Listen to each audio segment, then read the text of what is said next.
Today's video is going to cover my top 5 pros and cons for buying a vacation rental, or also called an STR, short-term rental, in the city of Bend, Oregon.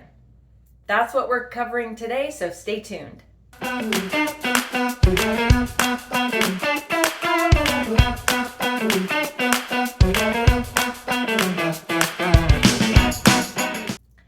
Hi, and thanks for finding my channel today. I'm Nora Spangler with Rogue Real Estate. I'm here in Bend, Oregon, and I cover all of Central Oregon.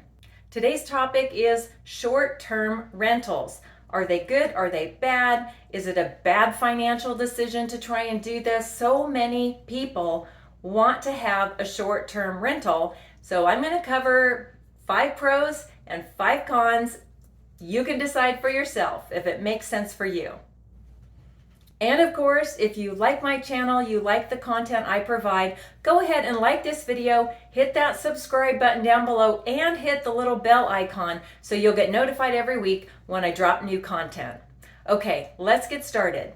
Is owning a vacation rental in Bend, is it a good financial decision? Well, that really depends on your individual situation. My first point I want to make is know what your goal is for the property.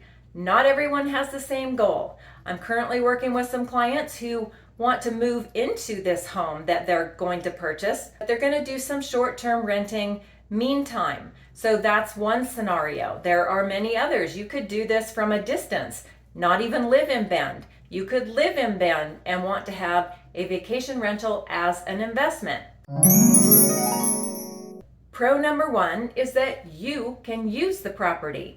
You could block out some time to enjoy the home yourself or for your friends or family. So that is, I think for most people, that is the huge number 1 pro.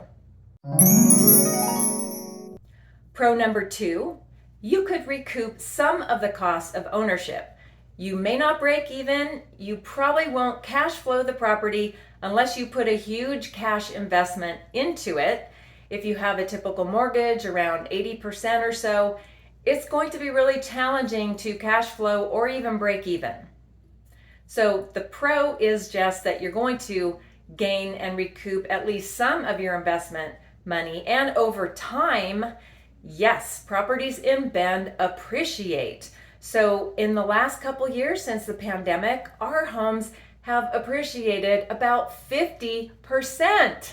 And in any typical year, we have had double-digit growth in our prices many years. Right now, from last year to this year, we've had almost 20% growth. So that pretty much outdoes the stock market. So think about that as an investment. If you live in Bend already and you want to have an STR as an investment, then you have the benefit of being able to save a lot on property management costs. Maybe you can do your own advertising and marketing. So pro number 3 is if you live in Bend, you could save a lot of expenses by managing some or all of it on your own. Pro number 4 is that if you do it right, you do it well, and you make a successful short-term rental business, you could sell this as a business to someone else down the road. So not only could you gain on the real estate, the property itself, but you could create a profitable business that will make you a profit when you sell it down the road, when you no longer want to do this anymore. Pro number 5, and this one really appeals to me. I mean, the financial benefits are always sort of iffy. It's hard to make it cash flow or even break even, but pro number 5 I like because I'm sort of an entrepreneurial person and creative. And so if you are that kind of person, you get to create an experience for your guests that's unique to you. You get to paint, furnish, design the whole experience very uniquely so that hopefully you'll attract people to keep coming back year after year. If this topic of short-term rentals is really interesting to you, would you drop a comment below and let me know? I'm planning on making a few more videos on this topic more around the process of how to do this, how to find a property and go through the process of getting the permit. So if that's interesting to you, drop a comment below so I know if I should make those videos or not. All right, I have to do it. I have to tell you the cons of owning an STR in the city of Bend. First of all, it's the costs. There are so many costs involved in getting the permit that you need. You actually need two. The first is the land use permit, and even before you get to the cost part, you just have to be eligible to get it on the property you choose. So that's for another video. So let's assume you can get it. It's going to cost you $2,045 to apply.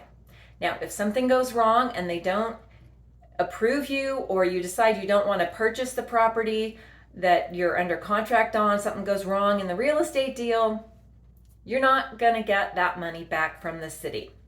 Okay, step 2 is the operating license. That's going to cost you $245 and then $205 to update it annually. On top of those fees, you are going to have to manage the property yourself or hire someone to manage it, and that typically is going to cut into your revenue from the rentals by anywhere from 20 to 50%, depending what that management company does for you.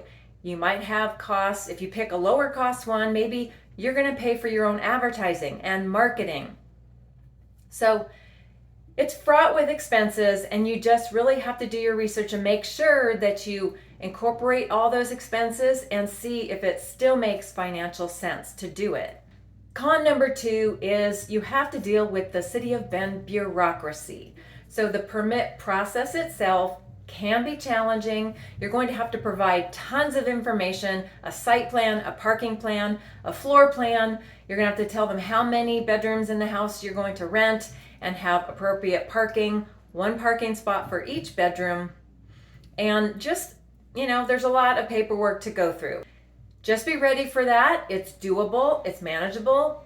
You can do it for sure. Many people have done it, but it's challenging. I'm going to drop some links below. So please check out all the links for the city, and there's an FAQ page, which is really helpful. So lots of information from the city is out there. You just have to dig in and take it one step at a time to go through the process. Con number 3 is taxes. You are going to have to pay 2 types of taxes on a quarterly basis. So if you're managing it yourself, you've got to keep track of all your rental income, and you've got to pay the transient lodging tax to the state of Oregon and the room tax, like a hotel, to the city of Bend. So yep, 2 taxes you'll have to pay quarterly. Competition. There are tons of people who dream about having a short-term rental, all the benefits to them, which of course I went over first. There are lots of benefits, but competition from all these people is a big deal, and you're going to have to run your STR like a business. So if you're not into that, you might think twice, because it may not work out financially to your benefit. So competition is strong in the short-term rental market in Bend. Okay, so con number 5 is your property is going to take heavy wear and tear. You've got people coming in and out. It's constantly being cleaned. And, these are short-term guests. They probably don't care. Even if you have a rule that says no food in the bedrooms, no red wine in the living room, whatever, they are still going to do it. You better believe it.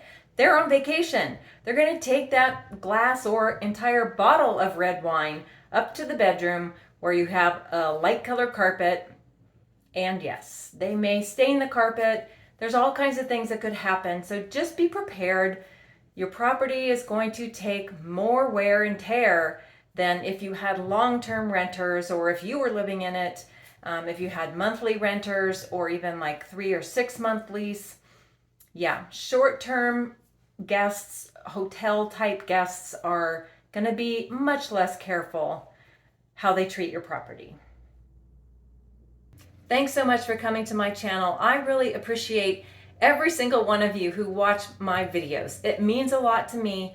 I connect with my clients through this channel, so this is a big deal to me, and I want to make videos that you want to see. So please, please, please, I'm asking you to leave comments. Sometimes I don't get comments and I don't really know if people like the videos, what you might want to hear and see. I would be grateful for any comments that you want to put below. So hopefully I'll see you again here on my channel, and maybe I'll see you in person in Bend.